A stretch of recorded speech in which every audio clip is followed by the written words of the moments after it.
So యుద్ధం ఆపడానికి 3 షరతులు ఎవరు పెడుతున్నారు? ట్రంప్ పెడుతున్నాడా? లేదు, ఇరాన్ పెడుతుంది.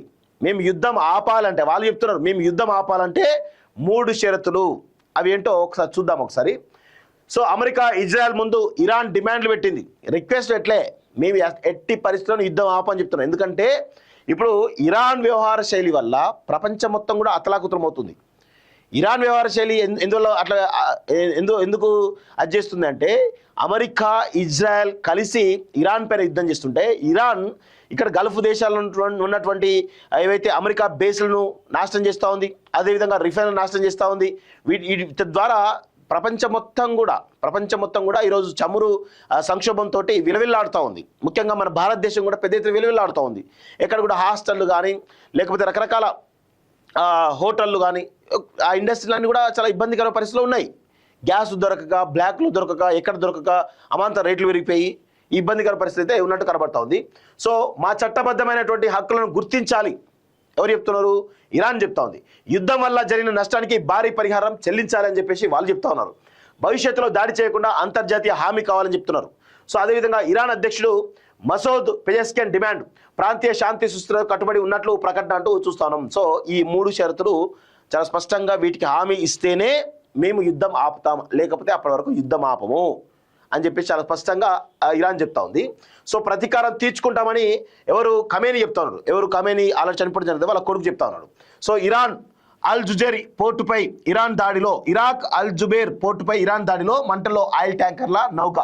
సో వీళ్ళు ఎవరిని కూడా వదలట్లేదు. ఇరాన్ ట్యాంకర్లను, అన్ని రకాల ట్యాంకర్లు కూడా మొత్తం బాంబులు పెట్టేసి షిపలతోటి పేల్చేస్తున్నటువంటి పరిస్థితి కనబడుతూ ఉంది. దీనివల్ల పాపం ఇరాన్ను నాశనం చేద్దామని చెప్పేసి అమెరికా ఇజ్రాయెల్ ప్రయత్నిస్తుంటే, ఇరాన్ మాత్రం మొత్తం ప్రపంచం ఎటన్నా పోయి మాకు సంబంధం లేనట్టుగా వీళ్ళు వ్యవహరిస్తున్నారు. ఎంత అంటే వాళ్ళకు జరిగినటువంటి ఇబ్బందికి ఇక వాళ్ళు ప్రతీకారం తెచ్చుకుంటూ కనబడతా ఉంది.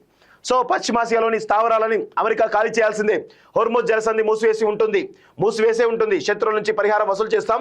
గల్ఫ్ దేశాలతో స్నేహం, ఆ దేశాల్లోని అమెరికా బేస్లపై దాడులు కొనసాగుతాయి. ముస్తఫా ఖమేనీ చెప్తా ఉన్నాడు. అదేవిధంగా అరబ్ దేశాలపై కొనసాగిన ఇరాన్ దాడులు, 6 చమురు ట్యాంకర్లు, వాణిజ్య నౌకలపై దాడి. గల్ఫ్ దేశాలపై ఇరాన్ దాడులు ఆపాలి. భద్రతా మండలి తీర్మానం, భారత్ మద్దతు, ఓటింగ్కు చైనా రష్యా దూరం అంటూ చూస్తా ఉన్నాం. సో చైనా రష్యా 2 ఇరాన్కు మద్దతు పలుకుతున్నట్టు కనబడతా ఉంది. 100% ఇరాన్ వైపు నిలబడ్డాయి.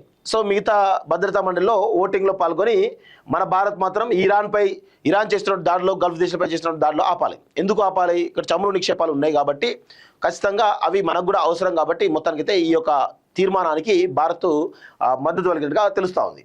సో అమెరికా ఇజ్రాయెల్తో 2 వారాలుగా సాగుతున్న భీకర యుద్ధాన్ని ముగించేందుకు సిద్ధంగా ఉన్నట్లు ఇరాన్ ప్రకటించింది. అయితే అందుకు 3 షరతులు విధించింది. సో ఇరాన్ అధ్యక్షుడు పెజెస్కియన్ ఈ మేరకు ఒక ప్రకటన వెల్లడించారు. రష్యా, పాకిస్తాన్ నేతలతో మాట్లాడుతున్నాను. ఈ ప్రాంతంలో శాంతిని నెలకొల్పేందుకు ఇరాన్ సిద్ధంగా ఉంది. యూదులు, అమెరికా కలిసి ప్రారంభించినటువంటి యుద్ధం ఆగాలంటే ఇరాన్ చట్టబద్ధమైనటువంటి హక్కులను ఆ దేశాలు గుర్తించాలి. యుద్ధం వల్ల జరిగిన నష్టానికి పరిహారం చెల్లించాలి. భవిష్యత్తులో మళ్ళీ మాపై దాడి జరగదని స్పష్టమైనటువంటి అంతర్జాతీయ హామీ ఇవ్వాలి అని డిమాండ్ చేశారు. మరోవైపు దీర్ఘకాలిక యుద్ధానికి సిద్ధంగా ఉండాలని అమెరికా, దాని మిత్ర దేశాలను Iran revolutionary guards commander in chief సలహాదారు పదావి హెచ్చరించారు. కాగా ఇరాన్ అధ్యక్షుడు పెజెస్కియన్తో ఒమన్ సుల్తాన్ హైతమ్ బిన్ తారిక్ బుధవారం ఫోన్లో మాట్లాడారంటూ చూస్తా ఉన్నాం. సో ఇదంతా కూడా చూడండి ఒకసారి. ఇరాన్ ఎంతలే అనుకుని తప్పుడు లెక్కలేసిన ట్రంప్ తీవ్ర దాడులతో లొంగిపోతుందని, పాలన మారుతుందని అంచనా. దారుణంగా తప్పిన అమెరికా లెక్కలు చూడండి. అంత పెద్ద అగ్రరాజ్యమే ఇరాన్ ముందు మోకరిల్లింది. అంటే ఇరాన్ చేసేటువంటి యుద్ధం వల్ల ఈరోజు ప్రపంచ దేశాలన్నీ కూడా ఇబ్బంది పడుతూ ఉన్నాయి. దానివల్ల అమెరికా మీద ఒత్తిడి పెరుగుతూ ఉంది. అందుకే అమెరికా తలగ్గక తప్పలేదు. సో దారుణంగా తప్పిన అమెరికా లెక్కలు, ఇరాన్ ఎదురుదాడితో చుక్కలు, హోర్ముజ్లో చమురు ట్యాంకర్లకు రక్షణ కల్పించలేమంటూ అమెరికా ఆల్రెడీ ఓపెన్ చెప్పేసింది. ఇక అక్కడ నుంచి ఎవరైతే ఈ అమెరికాకు మద్దతు పడిన దేశాలకు సంబంధించినటువంటి ఏవైతే నౌకలు అవుతున్నాయో వాటన్నిటి కూడా నిర్దాక్షిణ్యంగా పేల్చిస్తారు. అసలు అక్కడ రావద్దని చెప్తున్నారు, వస్తే మాత్రం పేల్చిస్తారని చెప్పి చాలా స్పష్టంగా చెప్తున్నారు. హోర్ముజ్ గుండా భారత్కు 1.35 లక్షల టన్నుల ముడి చమురు నౌక రాడార్లకు చిక్కకుండా ముంబైకి చేరిందట. సో ఇట్లా మొత్తానికైతే చూద్దాం ఒకసారి 13వ పేజీలో ఎంత క్లియర్ న్యూస్ ఒకసారి చూసేటువంటి ప్రయత్నం అయితే చేద్దాం. సో ఇక్కడ ఏమంటున్నాడు ఖమేనీ? ప్రతీకారం ఖచ్చితంగా తీర్చుకుంటామంటూ చాలా స్పష్టంగా చెప్తున్నాడు. తమ దేశంపై దాడులు చేపట్టినప్పుడు ఇజ్రాయెల్ అమెరికాలపై ప్రతీకారం తీర్చుకుంటామని ఇరాన్ నూతన సుప్రీం లీడర్ మొస్తఫా ప్రకటించారు. గల్ఫ్ అరబ్ దేశాలపై తమ దాడులు హోర్ముజ్ జలసంధి మూసివేత కొనసాగుతాయని స్పష్టం చేశారు. ఈ మేరకు గురువారం ఒక ప్రకటన విడుదల చేశారు. తన తండ్రి స్థానంలో సుప్రీం లీడర్ గా ఎన్నికైన తర్వాత మొస్తఫా ఖమేనీ నుంచి వెలువడిన తొలి ప్రకటన ఇదే కావడం గమనార్హం. ఇరాన్ అధికారిక టీవీ ఈ వివరాలు వెల్లడించింది. మినా పాఠశాలలో 160 మంది చిన్నారులు సహా యుద్ధంలో మరణించినటువంటి ఇరాన్ ప్రజలందరి తరపున ప్రతీకారం తీర్చుకుంటామని ఖమేనీ ప్రకటించారు. పశ్చిమాసియా ప్రాంతంలోని అమెరికా సైనిక స్థావరాలని వెంటనే మూసివేయాలని, అప్పటి వరకు తమ దాడులు కొనసాగుతాయని తెలిపారు. ఇరుగు పొరుగు దేశాలతో సత్సంబంధాలకు ప్రాధాన్యత ఇస్తామని, అయితే ఆయా దేశాల్లోని అమెరికా స్థావరాలపై మాత్రం దాడులు చేస్తామని పేర్కొన్నారు. యుద్ధానికి సంబంధించి తమ శత్రువుల నుంచి ఇరాన్ పరిహారం పొందుతుందని, యుద్ధానికి సంబంధించి తమ శత్రువుల నుంచి ఇరాన్ పరిహారం పొందుతుందని, ఒకవేళ వాళ్ళు ఇవ్వకపోతే వారి ఆస్తుల నుంచి తామే తీసుకుంటామని లేదా వాటిని నాశనం చేస్తామని వ్యాఖ్యానించారు. ఇరాన్ను కాపాడుకోవడానికి ముందుండి పోరాడుతున్న మిలిటరీకి కృతజ్ఞతలు తెలిపారు. యమన్లోని హుతీలు, ఇరాక్లోని సాయుధ మిలిషియాలు ఇరాన్కు మద్దతు పలికాయని గుర్తు చేస్తున్నారు. సో యుద్ధంలో నష్టపోయిన ఇరాన్ ప్రజలు ఆదుకునేందుకు ఆర్థిక పరంగా ఇతరత్ర సాయం అందిస్తామని వెల్లడించారు. ప్రజలంతా విభేదాలు పక్కన పెట్టి ఐక్యంగా ఉండాలని పిలుపునిచ్చారు. కాగా ఇరాన్పై దాడి కోసం తీసుకున్న తప్పుడు నిర్ణయంపై అమెరికా అధ్యక్షుడు ట్రంప్ పశ్చాత్తాపడే వరకు తాము వెనక్కి తగ్గబోమని ఇరాన్ సుప్రీం సెక్యూరిటీ కౌన్సిల్ కార్యదర్శి అలీ పేర్కొన్నారు.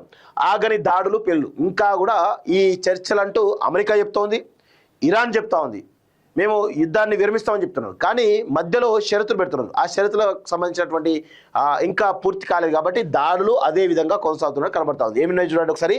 ఇజ్రాయెల్ అమెరికా గురువారం ఇరాన్ వ్యాప్తంగా విస్తృత దాడులు చేశాయి. గల్ఫ్ దేశాలోని పలు ప్రాంతాలపై ఇజ్రాయెల్పై ఇరాన్ క్షిపణి డ్రోన్ దాడులు చేసింది. ఇరాక్లో అమెరికా సైనిక స్థావరం ఉన్నటువంటి ఎర్బిల్ పైకి ఇరాన్ డ్రోన్లు దూసుకొచ్చాయి. వాటిని రక్షణ వ్యవస్థలు సమర్థవంతంగా అడ్డుకున్నట్లు స్థానిక కుర్దిష్ ప్రభుత్వం తెలిపింది. చూడండి ఒకసారి. ఇంకా కువైట్ అంతర్జాతీయ విమానాశ్రయంపై డ్రోన్ దాడులు జరిపి పేలులు సంభవించాయి. ఇక ఒక పౌర ఆవాసం పైన డ్రోన్ దాడి జరిగిందని 2 గాయపడ్డారు.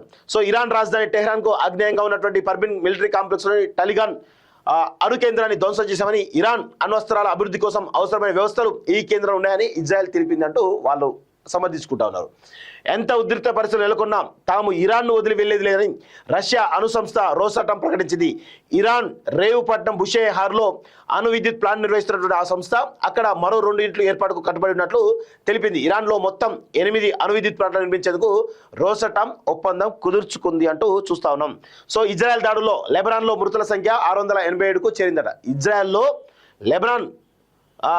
ఇజ్రాయెల్ దాడుల్లో లెబనాన్ సంబంధించినటువంటి దాదాపు 687కు చేరిందట. అందులో 98 మంది పిల్లలు కూడా ఉన్నారట. ఎంత దారుణమో చూడండి ఒకసారి. ఇరాన్లో ఇప్పటివరకు 6,000 లక్ష్యాలపై దాడి చేశామని అమెరికా సెంట్రల్ కమాండ్ గురువారం వెల్లడించింది. 60 నౌకలు, సముద్ర బందుపాతులు అమర్చే 30 మైన్ లేయింగ్ బోట్లను ధ్వంసం చేశామని తెలిపింది. మరో తమ మయూరి నారీ నౌకపై దాడికి క్షమాపణ చెప్పాలని ఇరాన్ను థాయిలాండ్ డిమాండ్ చేసింది. వాళ్ళు చెప్పారు, ఎందుకంటే వాళ్ళు ఆల్రెడీ అందులో పోతుంటే ఇరాన్ సంబంధించినటువంటి జలంతర్గాములను నౌకలు కూల్చేసారు, వీళ్ళ నౌకలు కూడా కూల్చేసి మొత్తానికి అయితే థాయిలాండ్ క్షమాపణ చెప్పాలని చెప్పేసి ఇరాన్ డిమాండ్ చేస్తుంది. వాళ్ళు చెప్పరు. సో ఇదంతా కూడా జరుగుతూ ఉన్నాయి.